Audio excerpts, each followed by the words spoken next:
So today we'll be dealing Yes. with cutaneous circulation. So have you all gone through? Have you gone through? Yes, ma'am. Okay. Ma'am. First coming to the SLOs. So functional anatomy of cutaneous circulation. Very briefly we will go through first. Then the characteristic features of cutaneous circulation. Then the regulation of cutaneous circulation. Then cutaneous vascular responses like white reaction, triple response, dermatographia, and cold vascularity. Okay, these are the specific learning objectives. So this is the arrangement of the blood vessels in the subcutaneous region. Arrangement of the blood vessels. So how are they arranged? So you can see the cutaneous arterioles form a dense network under the dermis layer of the skin. Please mute your audio. Can you please mute your audio?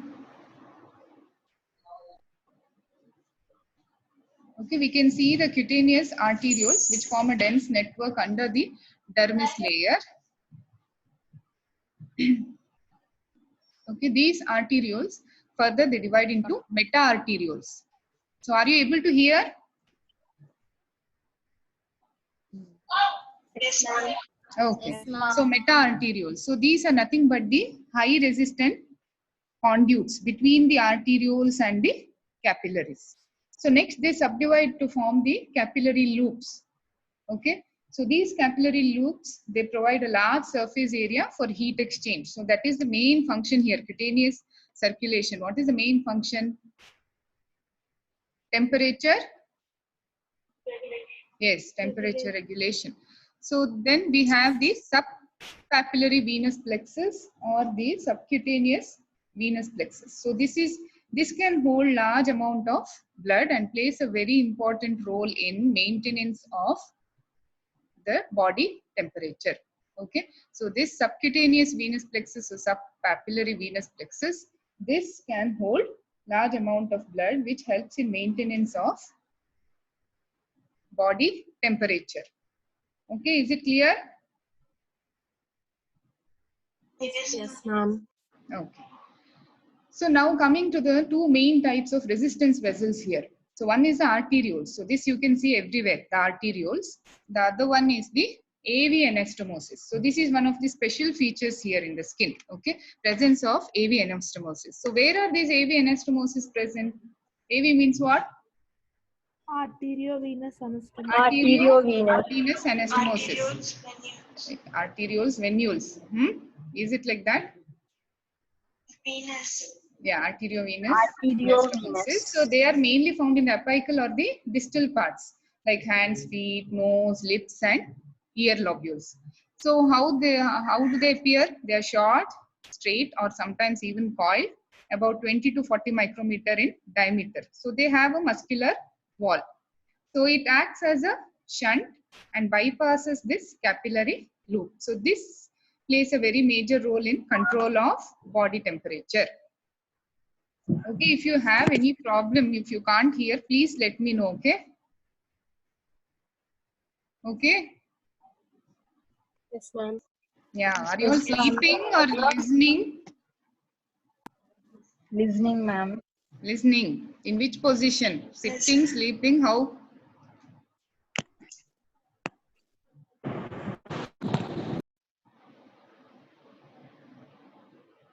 Hello?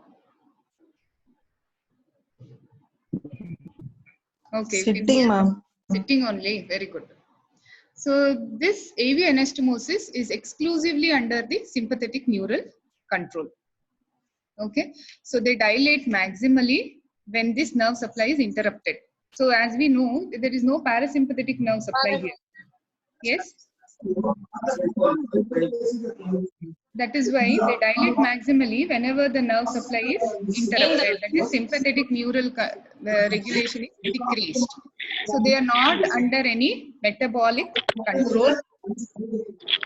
Please mute your audio. No, I can hear some male voices also. So they do not show any auto-regulation of blood flow. AV anastomosis in particular, they do not show auto-regulation. So there is, whenever there is reflex activation of the temperature receptors, so mainly in the hypothalamus or from the higher centers, then only they respond. Okay, so they respond mainly to change in the body temperature. So coming to the characteristic features of the cutaneous circulation. So its main function, as we all know, it is temperature regulation.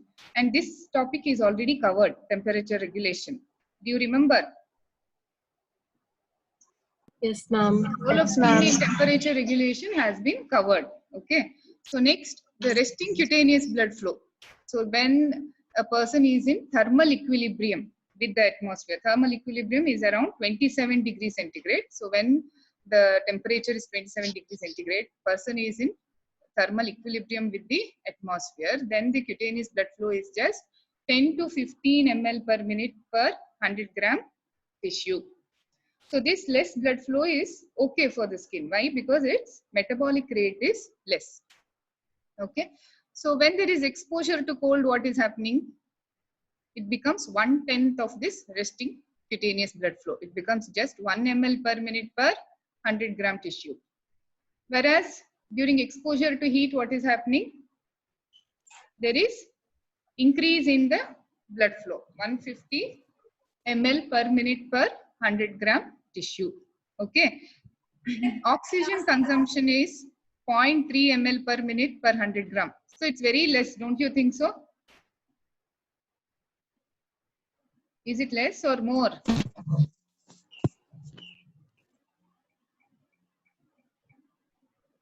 Less. Yeah, less. So when compared to brain and heart, this heart is around 9, brain around 3.3 ml. So this is very less. So is it okay? I told the reason already, even for less blood Yes, flow. ma'am, because it has low metabolic rate. Yes, good. The skin. So next coming, it acts as a reservoir of blood, like in splanchnic circulation.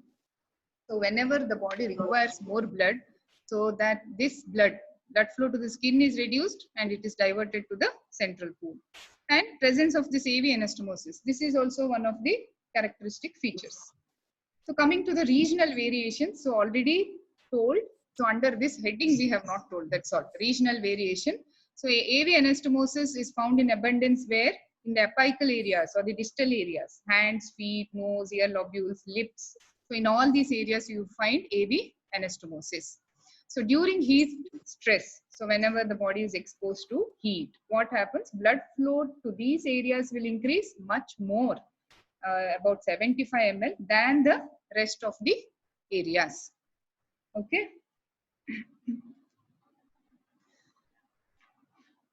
Now coming to the skin color.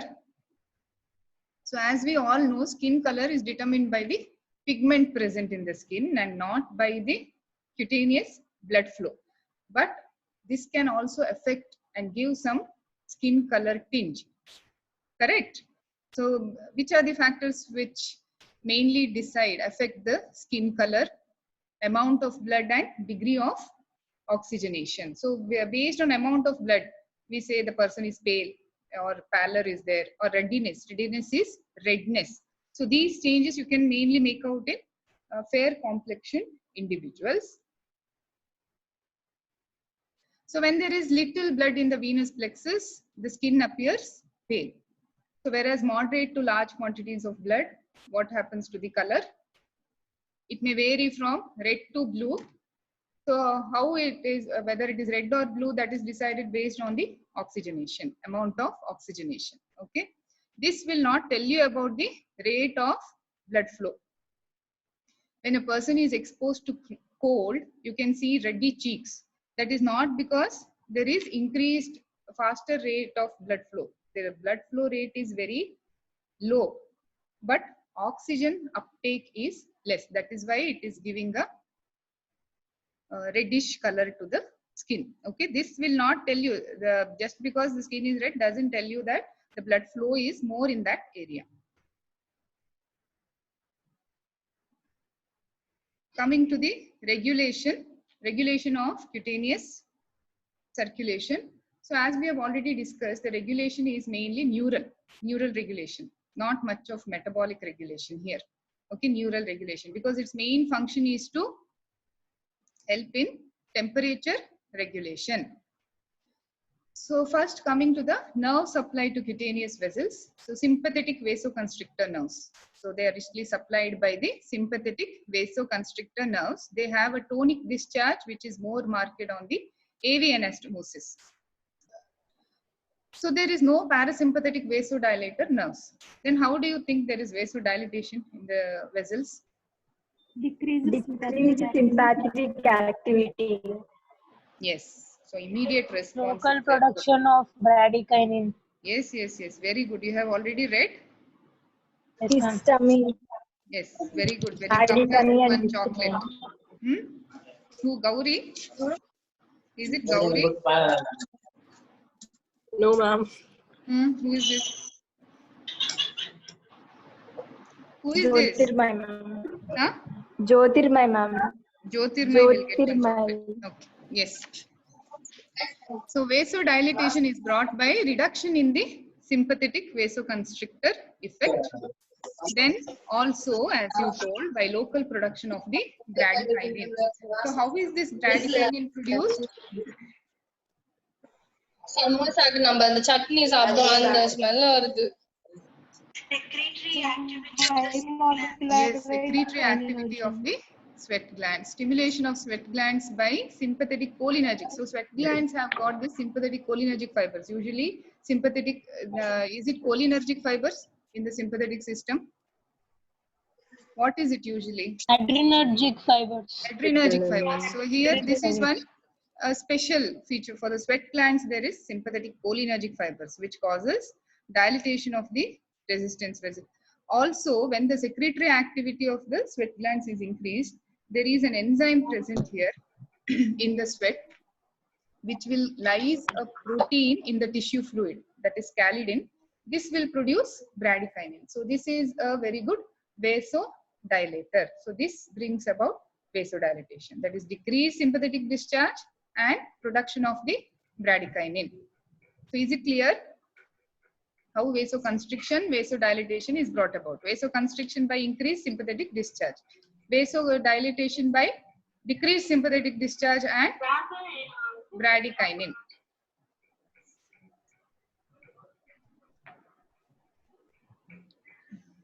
So coming to the neural control mechanisms, so in that the hypothalamic control. So how is the sympathetic discharge increased or decreased? So what is keeping a tab on this? The change in temperature. The temperature regulation centers in the hypothalamus. Hypothalamus.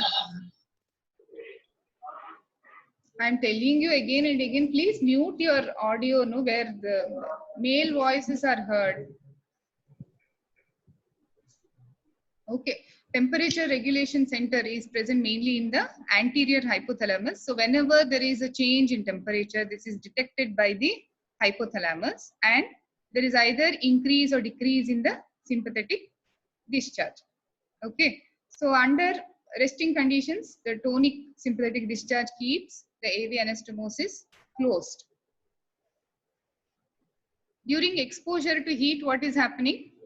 The hypothalamus will detect this change because it is having the temperature center, detecting centers in the anterior hypothalamus. So that will detect the change. Then what happens? So whenever there is exposure to heat, what should happen? Sympathetic discharge should increase or decrease?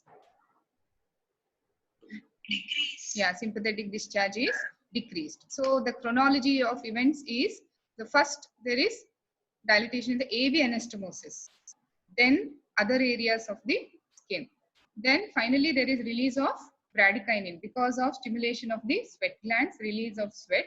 So this has an enzyme which converts scalidin to bradykinin. So this brings about vasodilatation. So all these changes will increase the blood flow to about 150 ml per minute per 100 gram tissue. Okay, so there is increase in the blood flow. So what does this increased blood flow do? This will also carry the heat to the surface of the body, right? So from there, how is it dissipated? Then Evaporation, radiation, radiation, conduction and evaporation. Yes, by these mechanisms it is dissipated and heat is lost. Next, when the body is exposed to cold, what is happening? Again, it is detected by the temperature regulating areas in the hypothalamus. So what happens to sympathetic discharge? Increases. Because you want vasoconstriction. So what should happen? Sympathetic discharge should increase. So there is cutaneous vasoconstriction. So blood flow is decreased to 1 ml per minute per 100 grams. So what will happen when the blood flow to skin is decreased? There is, so how is it helping in the cold?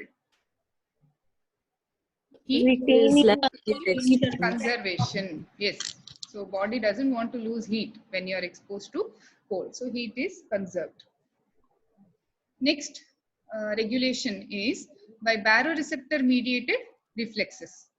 Baroreceptor mediated reflexes. So baroreceptors are over? Yes, ma'am. Yes, ma'am. Yeah, when are they activated?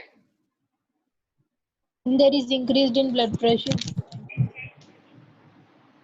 When there is decreased, what happens when there is decreased blood pressure? Sympathetic stimulation or inhibition?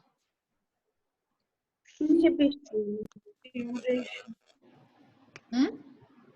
Stimulation. Okay, then what happens? What happens? Vasodilatation or vasoconstriction? Vasoconstriction. So from these areas, that is mainly from the splanchnic, renal and cutaneous circulation, the blood is diverted to the central pool, to the vital organs.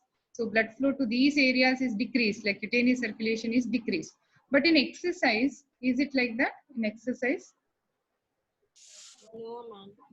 So initially there is vasoconstriction, even during exercise, but later what happens? When the body temperature increases because of sustained exercise, what happens? Vasodilatation. Vasodilatation, because heat dissipation is also important there. Next, coming to cortical control mechanism. So that is cerebral control. So emotions also affect the skin blood flow. So they affect through the cortico-hypothalamic pathway. So cortico-hypothalamic pathway, they relay impulses in the thoracolumbar sympathetic cell bodies from there to the skin vessels. So examples for that: blanching of skin. So when you are very scared, what happens? You become pale with fear, right? So the skin color changes. So there is decreased blood flow. This is due to vasoconstriction. This is cerebrally mediated, that is cortically mediated. So either inhibition, cerebral inhibition or stimulation of sympathetic nerve fibers will bring about these changes. Blanching of skin, that is during fear, when you are scared, there is pale skin. That is due to vasoconstriction brought about by cortico-hypothalamic pathway. Then even blushing, whenever you are embarrassed. So what happens? There is blushing, redness. So this is due to vasodilatation. So that is due to the release of bradykinin. So these are cortical control mechanisms. So regulation is over. Next, coming to the cutaneous vascular responses. So in that, the first one is white reaction. So whenever you use a pointed object and draw it lightly on your skin, you will see a pale stroke line. You can do it and check, okay, carefully. So how do you get this white line? Because of the mechanical stimulus, there is contraction of the precapillary sphincter. So this will cause the blood to drain out of capillaries. So there is a white reaction. Okay, so white line you will be seeing. So this appears in about 15 seconds. Wow.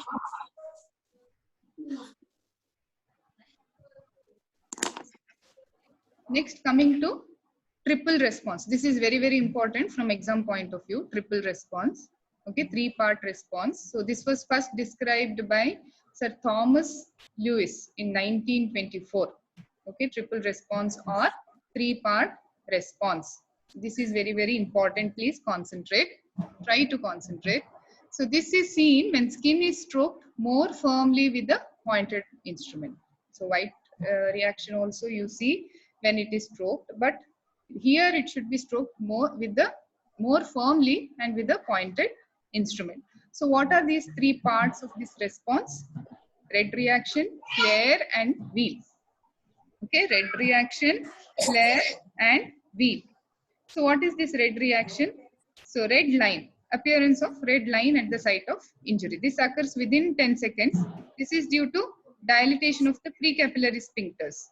This is not neurally mediated, So there is release of histamine and bradykinin at the site of skin injury. So this will lead to dilatation of the precapillary sphincters and increased blood flow, leading to production of the red line. Okay, next coming to flare. What is this flare? The redness of skin in the area surrounding the red line. Okay, this occurs after few minutes after the occurrence of the red line. So what is this due to? This is also due to dilatation of any redness is due to dilatation of the arterioles and precapillary sphincters. But here it is mediated by nerves through axon reflex. We'll see what is axon reflex later. Okay, so red reaction is not neurally mediated because local anesthesia will not abolish this red reaction, whereas flare is abolished by local anesthetic agents because it is mediated by the axon reflex. So finally, the third component of this triple response is wheel. So what is this wheel? So here you can see, so red line, flare, and the wheel. One is red line, red reaction, 2 is flare, 3 is wheel. So it is the swelling or the localized edema that is known as wheel in the area of flare. Okay, so what is this? So how does this occur? Wheel. This is due to increased capillary permeability and extravasation of the fluid. Again, this is due to the release of histamine by the mast cells, locally by the mast cells, and release of substance P by the sensory neurons. Okay, so these two will cause increased capillary permeability and extravasation of the fluid, leading to production of wheel, which is nothing but swelling or localized edema.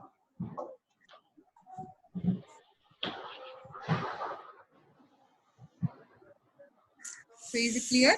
Here again you can see the red reaction, flare, and the wheel. So when talking about flare, we told axon reflex. So what is this axon reflex? So cause for flare is arteriolar dilatation caused by axon reflex.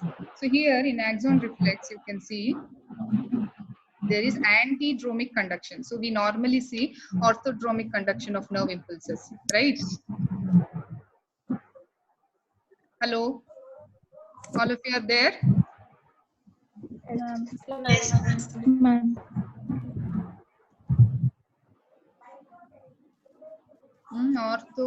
So orthodromic is the one we see usually. So antidromic is what? Opposite to. Can you see the diagram? Yes, ma'am. Yeah. So opposite to orthodromic conduction. So orthodromic in this diagram is from the skin to the spinal cord. Antidromic is what is happening. It's coming downwards towards the arterioles. So here in dashed line is showing you the antidromic conduction, whereas the dotted line is showing you the direction taken by the impulses. It's not going till the spinal cord. You can see that inverted V shape, dotted lines. Yeah, it is going up, then coming back downwards to the arterioles. Okay, so this is known as antidromic conduction. So without the involvement of CNS, there is a reflex here, axon reflex. This is known as axon reflex. Okay. Yes. So from the site of injury, the impulse is conducted in the afferent fibers. So also the impulses are conducted antidromically to the blood vessel. Here, what are the transmitters released? Substance P and calcitonin gene related peptide, CGRP. So this will bring about arteriolar dilatation. So the redness spreads out from the site of injury to the surrounding skin. This is known as flare. So this is the mechanism by which we can see flare in triple response.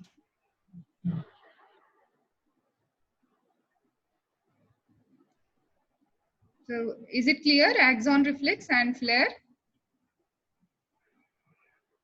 Yes, ma'am. Yes? Only one person. Yes, ma'am. Okay. Yes, ma'am. Yeah, okay. Thank you. So next, coming to dermatographia. So what is this dermatographia? So this is nothing but striking triple response, which is seen as an unusual reaction in some individuals.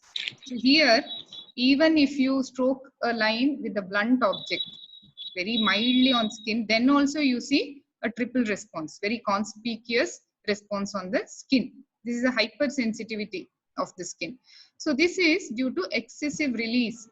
Exact cause is not known. It may be due to excessive release of histamine from the involved skin areas in susceptible individuals. Okay, what is dermatographia?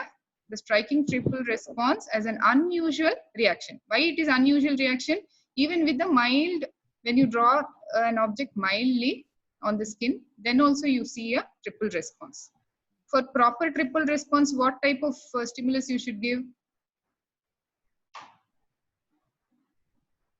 Pointed. Yeah, pointed instrument. Pointed it. Pointed. So little firmly you have to draw the line.